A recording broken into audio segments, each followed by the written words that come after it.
We are live. Greetings, everyone, and welcome to another Educator Innovator Hangout on Air. I'm your host for this Hangout, Rachel Baer, and I'm a Senior Program Associate at the National Writing Project. This Hangout is one of a series of June webinars tied to NWP's Letters to the Next President 2.0 Summer Make Cycles. Letters to the Next President engages and connects young people, aged 13 to 18, as they research, write, and make media to voice their opinions on issues that matter to them in the coming election. Today's discussion focuses on how to make an effective argument while respecting and acknowledging legitimate disagreement, something we're focusing on to prepare young people to write letters to the next president as we approach the election this fall. For those of you watching this Hangout live, we encourage you to post your thoughts, your ideas, your questions via the Q&A feature, which is embedded in the video player. We'll be live tweeting this conversation at innovates_ed, and you can also tweet questions and follow along using the hashtag 2nextprez, P-R-E-Z. So to begin, we're going to start with brief introductions from all of the guests we have today. So please tell us briefly who you are, what organization or school you're coming from. So Tom, would you start us off? Hi everybody, my name is Tom Fox. I'm Associate Director of Site Development for the National Writing Project. I'm co-director of the National Writing Project's College Ready Writers programs. And I've taught college writing for over 30 years. Linda?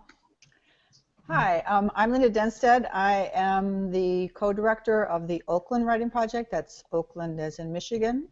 And I also am on the leadership team for the College Ready Writers program. Hi everybody, I'm Casey Olson, and I'm a Montana Writing Project teacher consultant.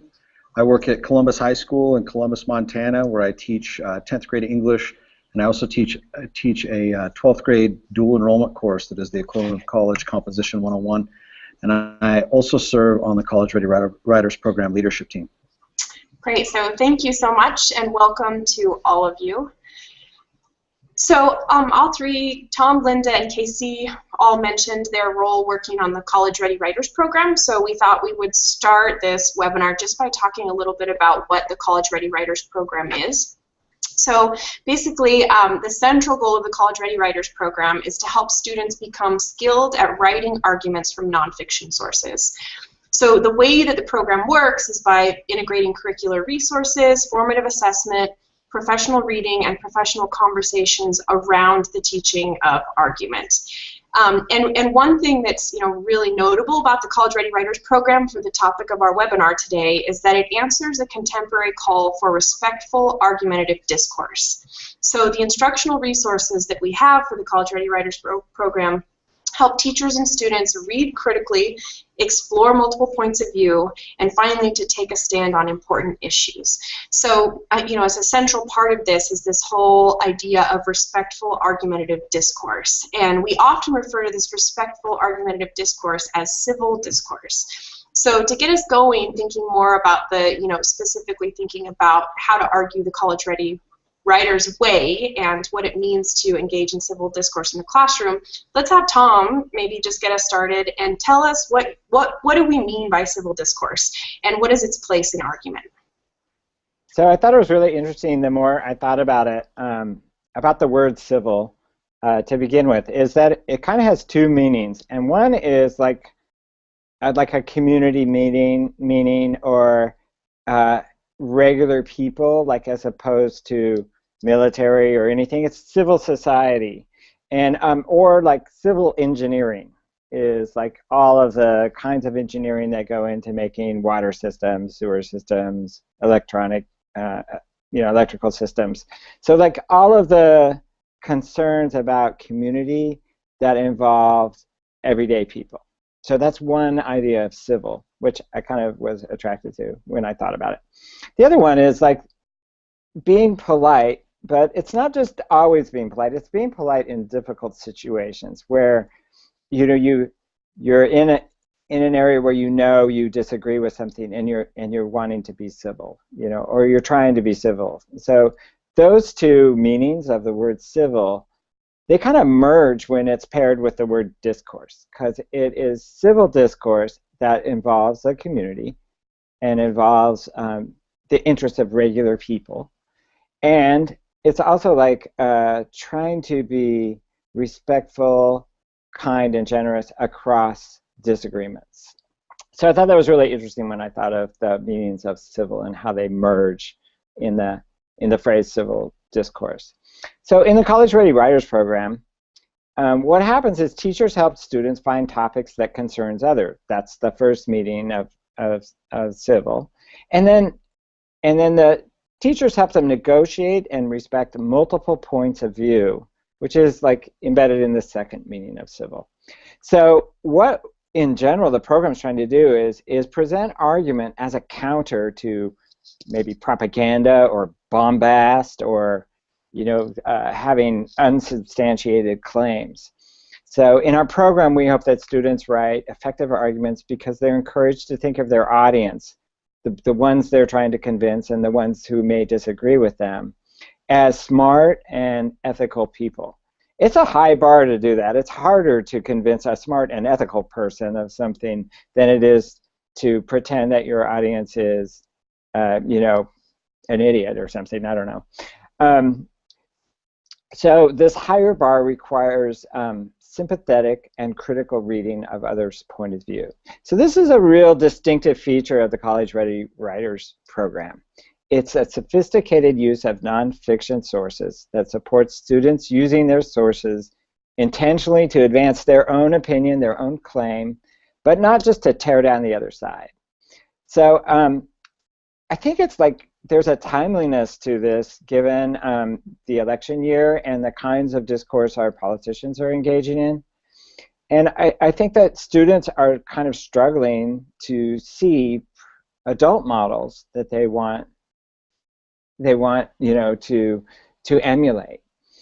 So yeah, I've heard a story of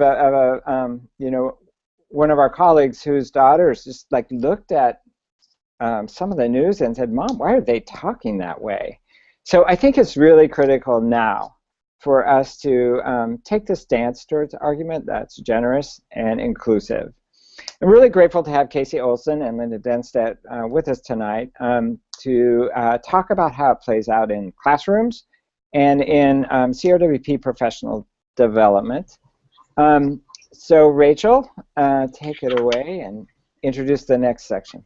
Yeah, I'm glad that you talked about that example of students who are saying, why are adults talking to each other this way? Because it's actually come up in a lot of the conversations around letters to the next president, where teachers want to have students explore and talk about some of these hard issues that matter to them in this election right now. But if they don't have models and support in having those civil conversations, then people get worried that it's going to that it's not going to work in the classroom, that we can't talk about this stuff because it's too heated and emotional. So I'm with you and really happy to have both Linda and Casey here to help us see how we can create a safe place for students to really think and talk and write critically the way you've described through the College Ready Writers program resources. So we're going to switch over to Linda and hear from her a little bit. And Linda, I'm wondering if you will talk a little bit more specifically about the College Ready Writers program principles and resources and how they create generous spaces in the classroom that can then transfer out of the classroom and into other aspects of students' lives. Oh, thank you. I'd love to, Rachel. Actually, when I think about the CRWP principles, let's start there. I want to say that they really emerged from the National Writing Project principles that we all know. This, and to name a few, it's just that belief in writing and choice and inquiry. But however, the CRWP, I think it calls students and teachers to live in classrooms in very specific ways that do develop the civil discourse that Tom was describing. And so I'm going to talk about just a few things that actually, I think, over time, make that happen in classrooms. So the first thing I think about when I think about CRWP is that it really serves as an open invitation. In CRWP classrooms, students and teachers really come together to develop a culture of argument, really at the beginnings, and then extending throughout the year. And they join in these conversations about current and local national issues. And it's not really, in fact, I'm going to not say not. It's really to engage students with issues that move them to respectfully seek multiple views in order to understand what's at stake, really. Not just for them, what's at stake for them, but for individuals and other individuals involved, and other students in the classroom who may have different views. So ultimately, students see themselves as thoughtful listeners and clear voices in any conversation they enter or argument they write. Another important piece, I think, is that CRWP really focuses on growth across time. And it provides an essential frame for the CRWP units in that belief that they will grow to be stronger and more independent argument writers across a year or multiple years. And this really comes from a very innovative design that I absolutely love, which is the mini unit, which is really only 1 week. And this mini unit really provides multiple entrances and opportunities to develop foundational argument skills gradually. So let me give you a couple examples. In early argument units,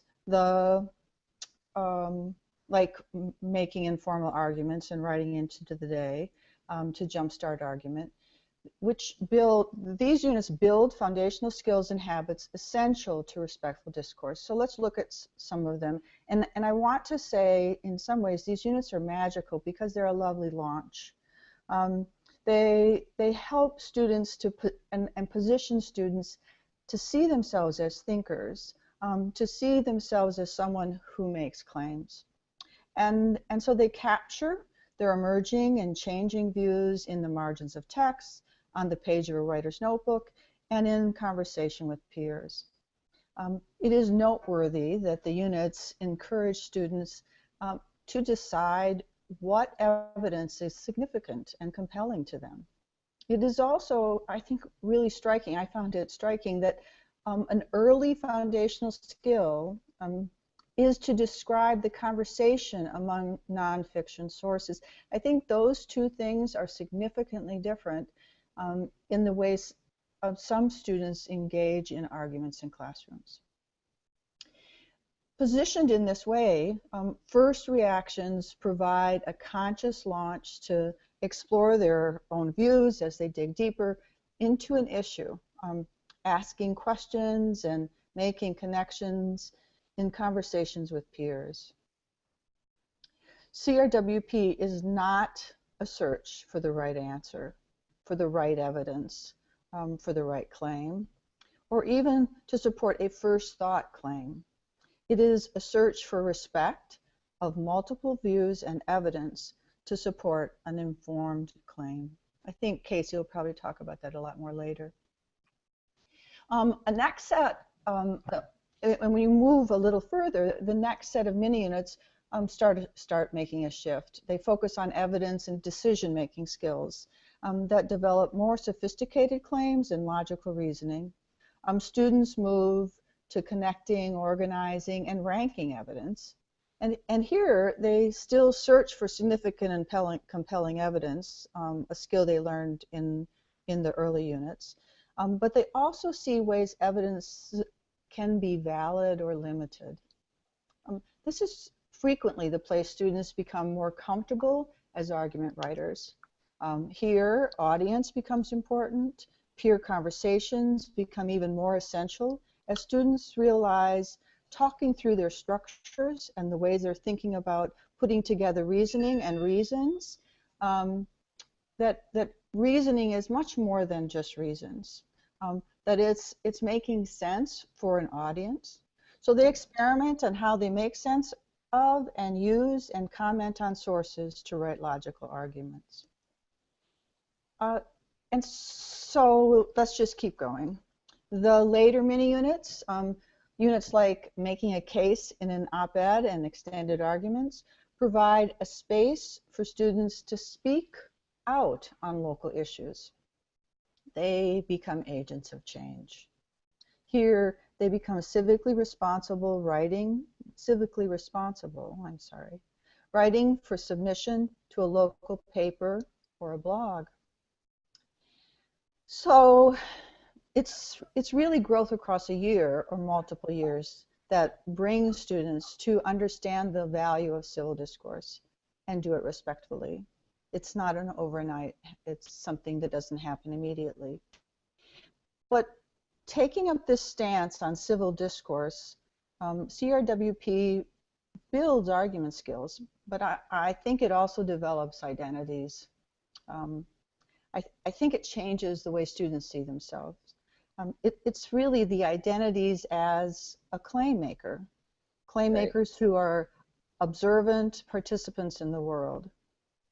So I like, Linda, I really love what you're saying, because it's about, I mentioned that, you know, we set a higher bar for argument, but you're explaining like why then, to get to that higher bar, it takes time, and it takes a lot of progression and accrual of practices that go with a really sophisticated argument.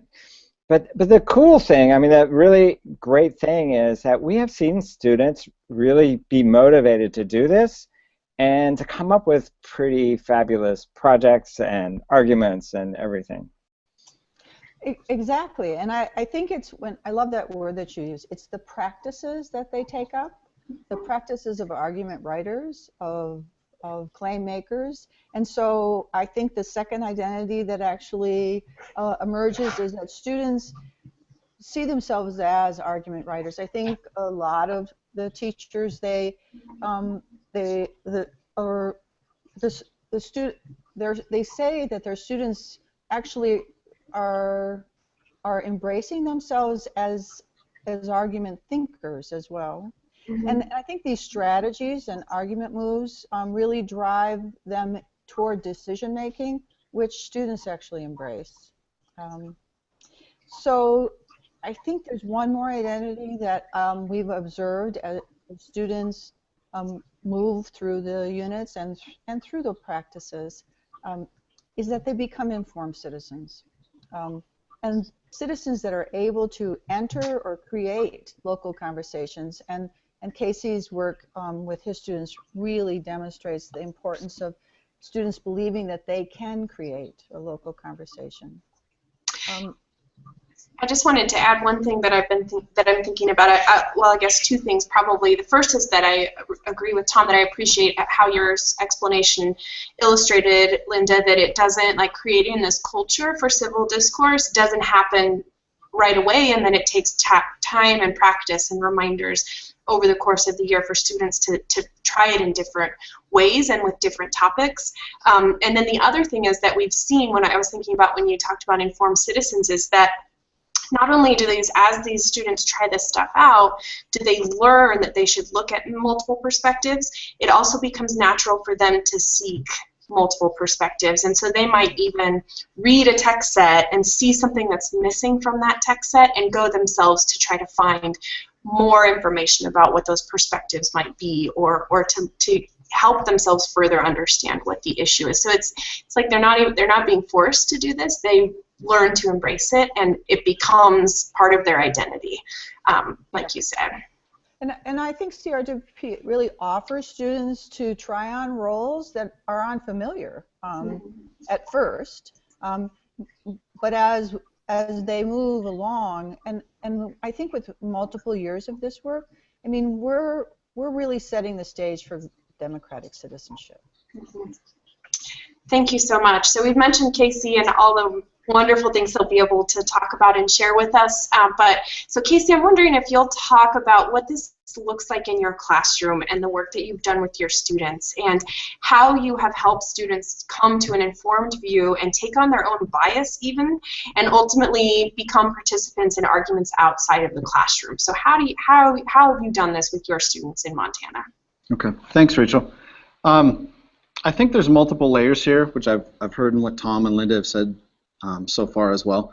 So I want to try to point out some of those layers to try to answer your question. I was working with a group of teachers in professional development last week, and we were talking about this very thing, and one high school English teacher in the group asked me how I kept students from taking on huge controversial topics like abortion and gun control because, they're scary, and it can go wrong very quickly, and students can just become even deeper entrenched in the place where they started from. And I think, the real issue there is that when a student does that, no learning takes place. And if what we're doing in the classroom is learning, then we aren't accomplishing anything if we just stay in one spot. So I heard that, and he shared some observations about those topics, and I think some of it I absolutely agree with, that I see those things happening as well. And I think the first thing I heard is that researching and writing about controversial topics can be scary. I mean, as teachers, we worry about admins, we worry about parents, we worry about the community, and we worry about the students themselves. Certainly, turning students loose in controversy without the necessary critical thinking skills and understandings is definitely scary. And like I said, let's be honest, it could go wrong very quickly. Some topics seem, at least on their surface, to be hopeless, and the side seems to be so far apart that they might never come together, and they might never be civic. At least that's the way it seems on the surface. The public, including students and their teachers, can become so entrenched in that given position that they find it really difficult to hear what the opposing side is saying. So there's quite a bit of talk in education about bringing real-world learning and conversations into the classroom, and I would take that a step further to answer all of these concerns that this teacher brought up in this professional development setting. I would say that our classrooms are the real world.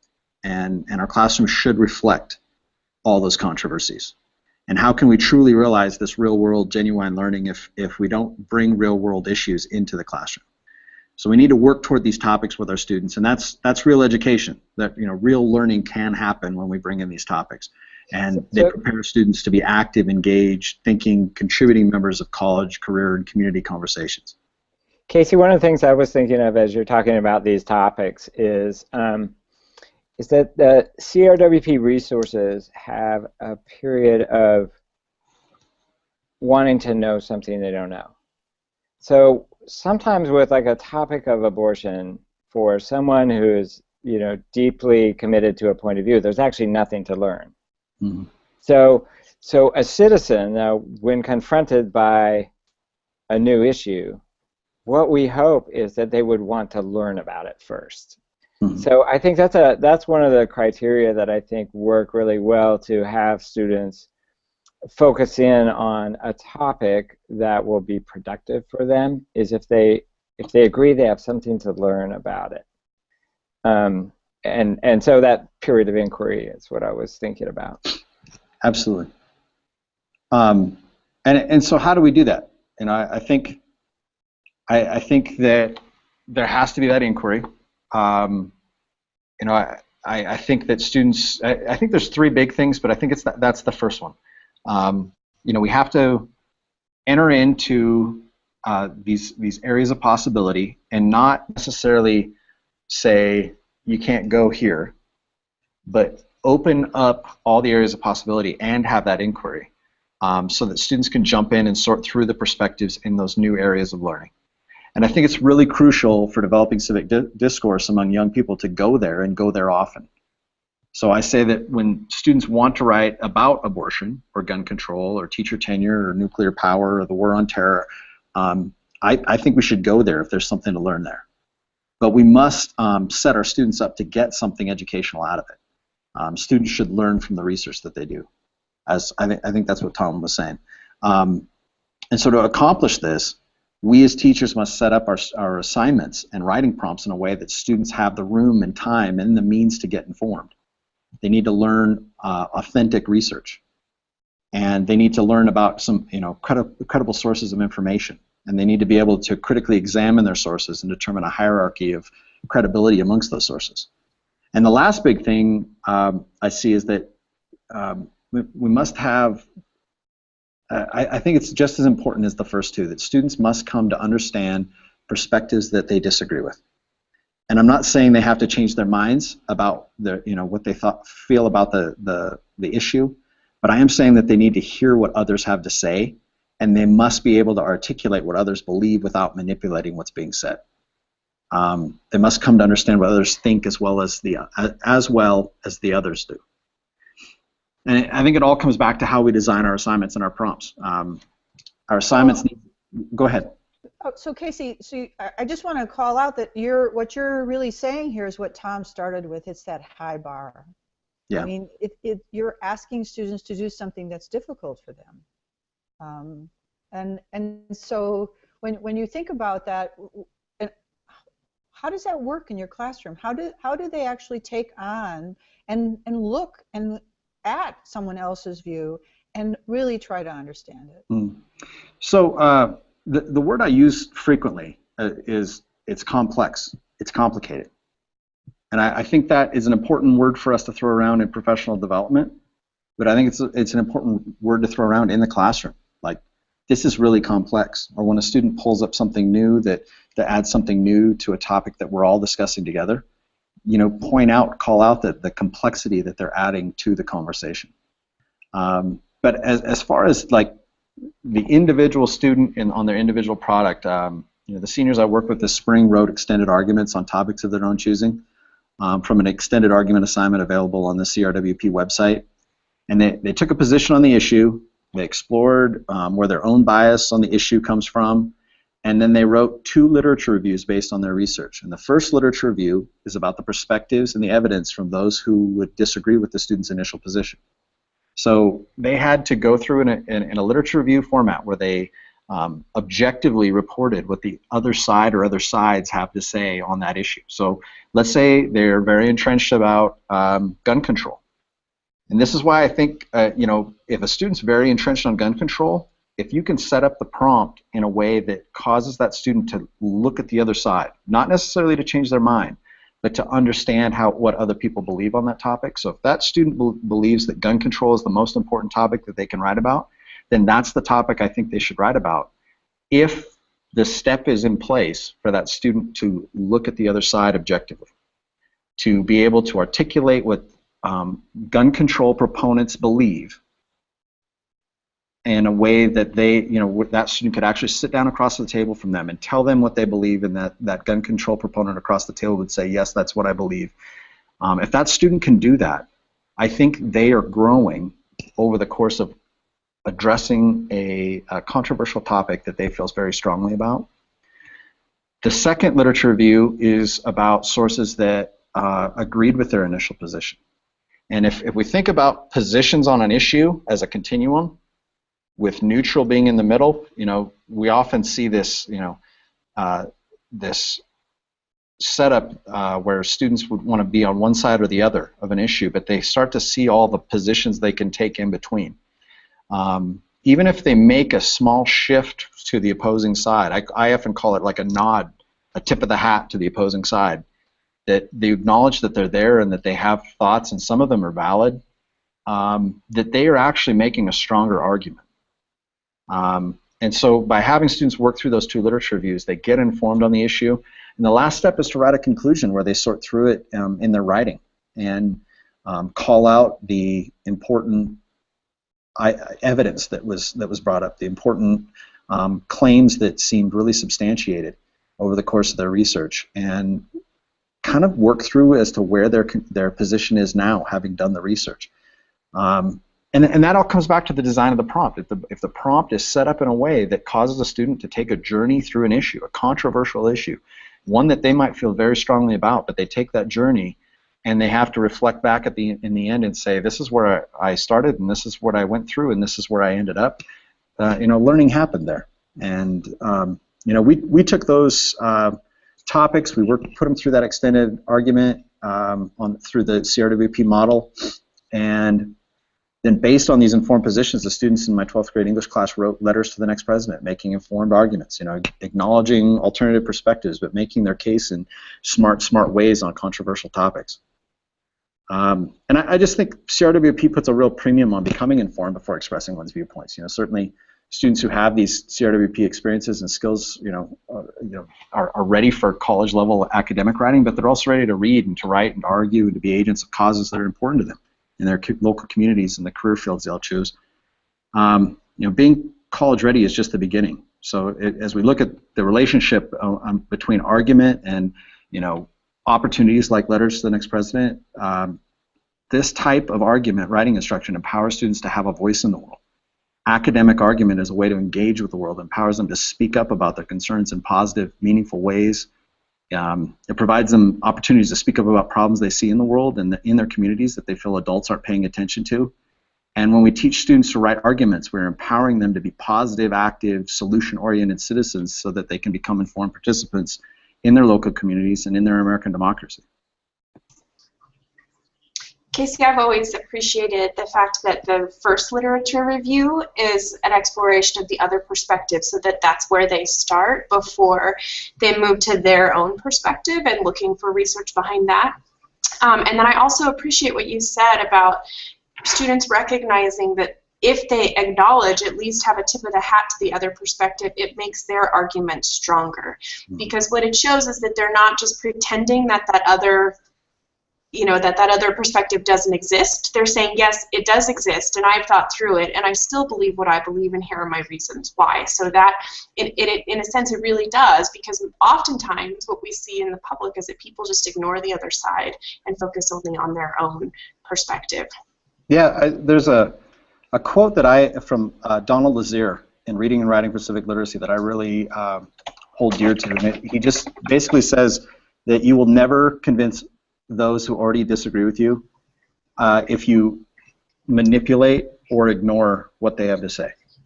And I think that's so important for students to understand that you're only going to convince the people that already agree with you if you don't go there and learn what the other side has to say.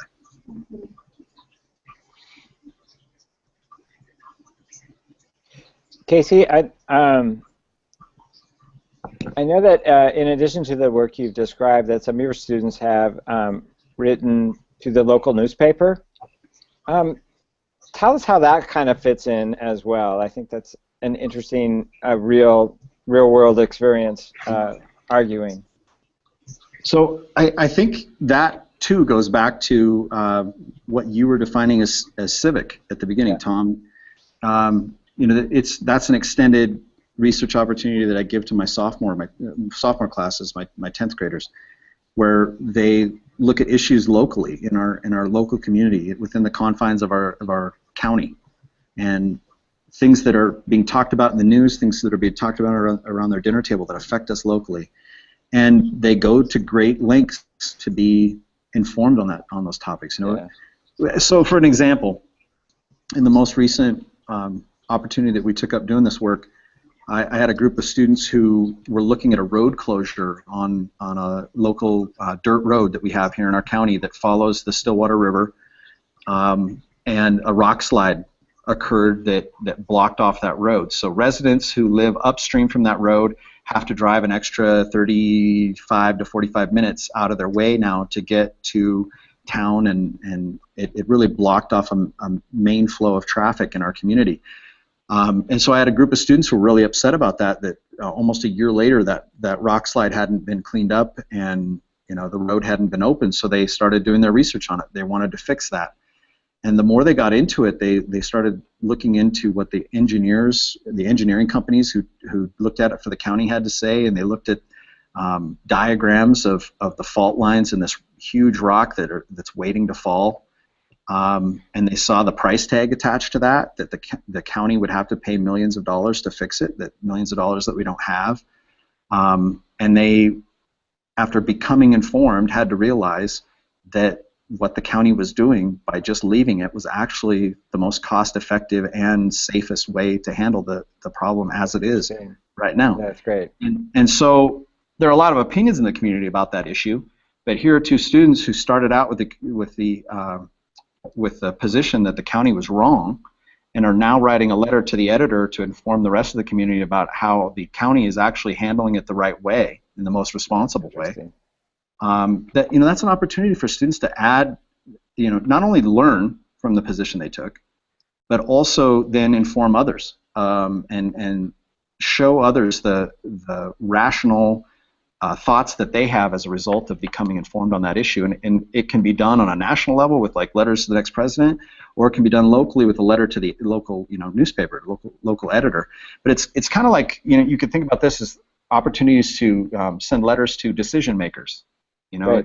It's very flexible and adaptable to any environment, any community out there, that you can find decision makers that you can write to, and students can write these decision makers about the information and the arguments they want to make to them, and give them a real world audience. And you can't get more real world than that. They're actually trying to affect change in their local community. Yeah, that's an awesome example. Yeah. Thank you. Thank you. Yeah, it's such a good point and a reminder about, the power of the letters to the next president is that students are writing letters that are to an authentic audience about issues that really matter to them. So, and then to think about local connections and moving forward even after the election is over, and how the same kind of writing can continue. So I want to transition to our last topic to make sure we get some time to talk about this, and that is how this plays out in professional development. So what kinds of things happen with teachers and then with their students as they learn about and experience arguments the CRWP way. So Tom, will you get us started talking about what happens in professional development as teachers learn about teaching argument in this way? Sure. There was a teacher in our program that in one of our meetings stood up, and we were talking about the students, and this was when the program started to really show that it was working, and she had to say, "Well, I'm very pleased about the students, but I want to talk about how much I've changed." And she described a shift in her own life, actually, that mirrored what we're talking about with the students.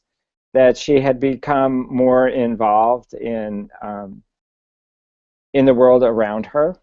That she had more of a voice, that she felt a sense of agency that was greater than when she started the program. It was very interesting to hear her speak, and quite moving too. And then we have a G+ community where teachers are just starting to explore the program in advanced institutes with the National Writing Project. And Melissa Newell from Boise State wrote this, where she said, "The word argument did not jive with me when I first saw how prominent it was in the Common Core standards. The connotation of the word made me at first think kids would be required to take stances on issues and forced to argue one side, contributing to much of the polarization that we see today. I wished instead there was a standard for cooperation, collaboration, and civility," which I think is like a lovely thing to say. And then after she looked at the CRWP, she said, "However, my thinking has completely changed. Now I can see that with CRWP, the argument and the way in which we teach about it is about a conversation and looking at issues from multiple points of view. It's about creating a culture of civil discourse, empathy, and understanding. It's about giving the kids tools to understand, read, write, and communicate about complex issues." And actually, it sounds like we like made that up because it fits so perfectly with what we're saying.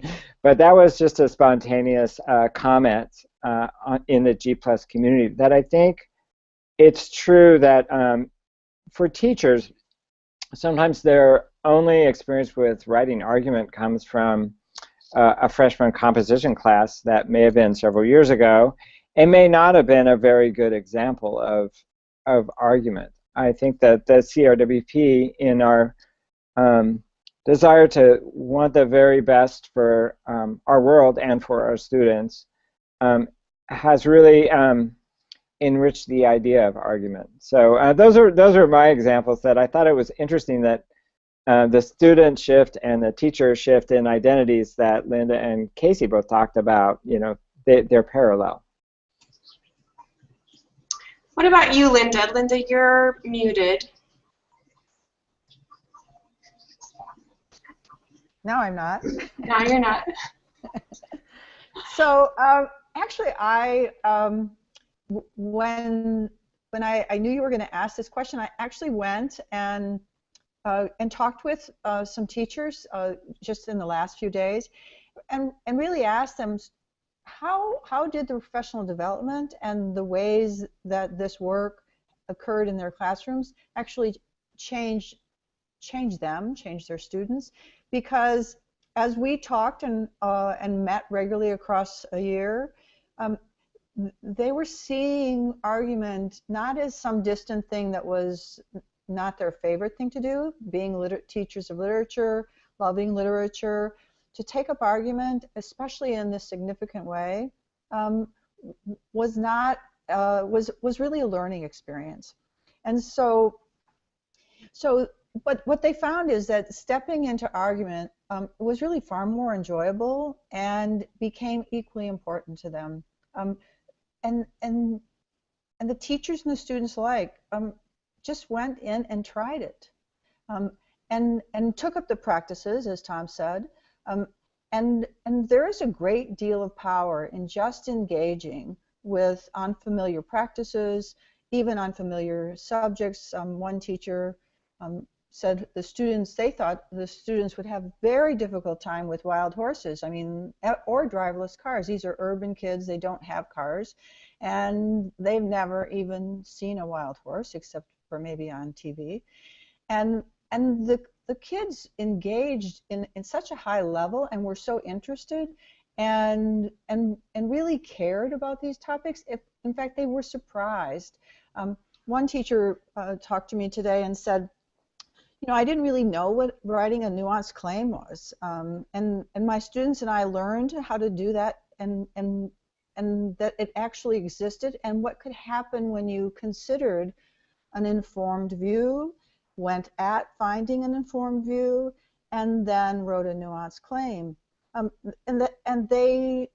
again and again, as I talked to all three teachers, they could list things that were new to them in CRWP, that they just tried and did, that their students joined them in this journey, and the eye-opening ways that they saw the world and their abilities actually change in the doing.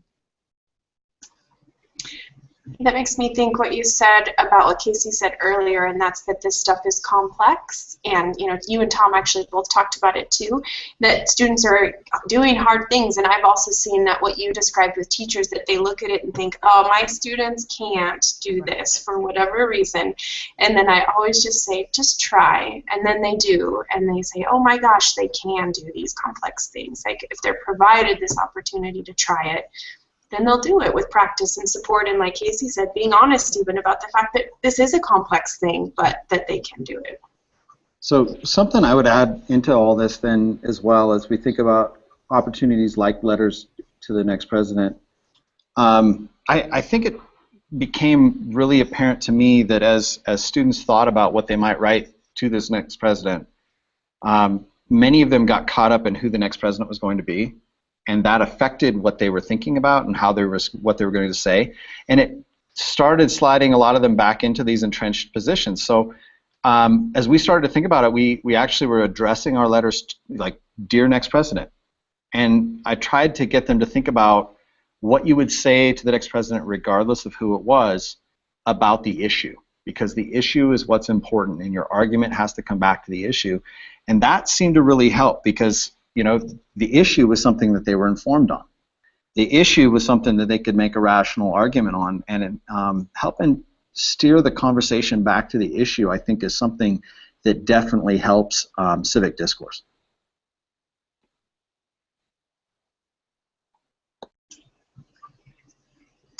So Casey, would you add anything else about this question as far as what happens in professional development, maybe even in your own experience as you learned about thinking about argument this way and teaching it this way in your classroom? So I guess the biggest thing for me is that CRWP professional development for teachers looks much like what it looks like for students, what students experience. Teachers are introduced to the CRWP resources and materials by being learners themselves, and I think that puts teachers in a really great position to anticipate and address their students' needs. As we take on issues together in professional development, it helps us help students later on in our own classrooms as they take on issues. So as someone who's experienced that professional development as a professional learner myself, I can tell you that it's made all the difference in my development as a teacher and as a teacher leader. And I think it's great for my students to see that I'm not finished learning, that I can enter into an issue. Often, like if students in the classroom are choosing different topics, I'm usually a learner right along with them on that topic. And I think that carries over into professional development as well. I can be a learner as to what I meet up with, whether it's the content of the issues that I see in like a CRWP professional development, or it's the structure, the ways that others are teaching argument, the way they're setting up their prompts and their assignments. I can be a learner in that as well. And I think it's just good that students see that adults should never be done with learning. And as teachers, we have to make time for what's important, and that's definitely important. So I've never had more confidence as a teacher as I do in teaching argument. I feel like when my students are taking on these issues, that we're doing something with our learning, and that we're getting a lot of traction with the content that we're pulling in, that the individual students are pulling in things that really fit with what all the other students need. So, you know, you have a classroom full of conversations that are going on. You have multiple spots where students can get informed.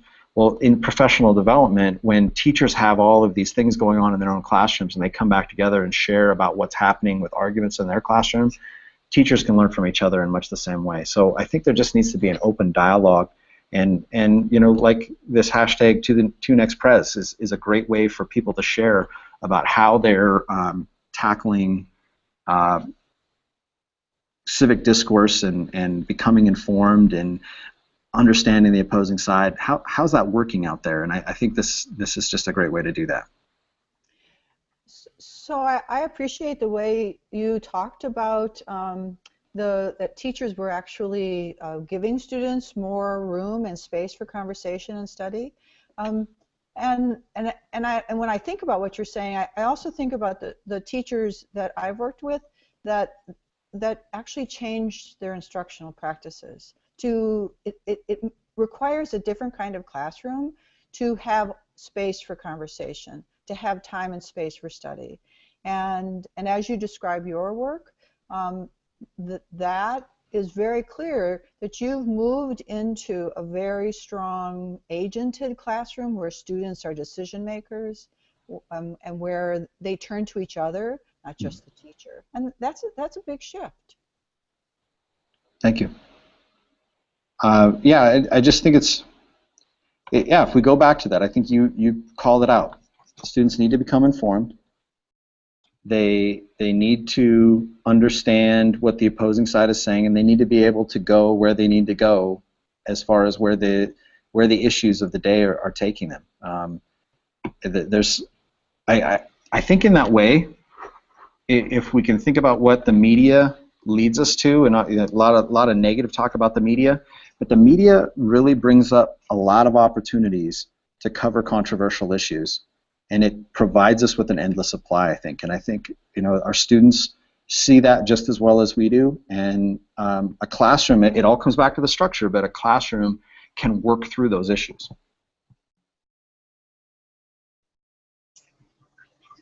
So it sounds like we're close to being ready to wrap up, but I just wanted to give anyone, Linda, Casey, or Tom, an opportunity if you have any last thoughts that you'd like to say about how to create this, you know, space for generosity and inquiry in the classroom.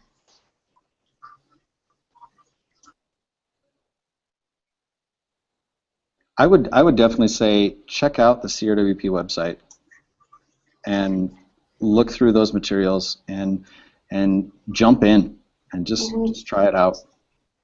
Yeah, I'd also like to mention that we actually created a couple of mini units specifically for the letters to the next president. So one of those is already up on their website, and where you can find it there pretty easily.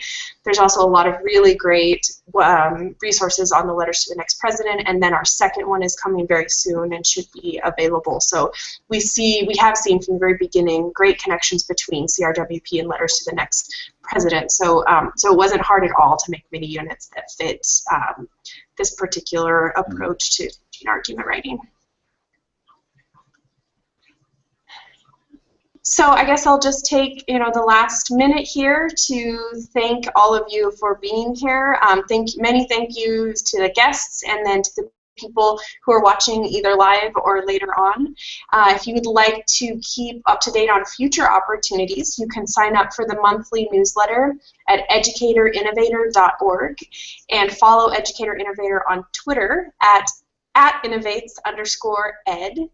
And also don't forget to follow the hashtag #ToNextPres hashtag and Twitter account for more on Letters to the Next President 2.0.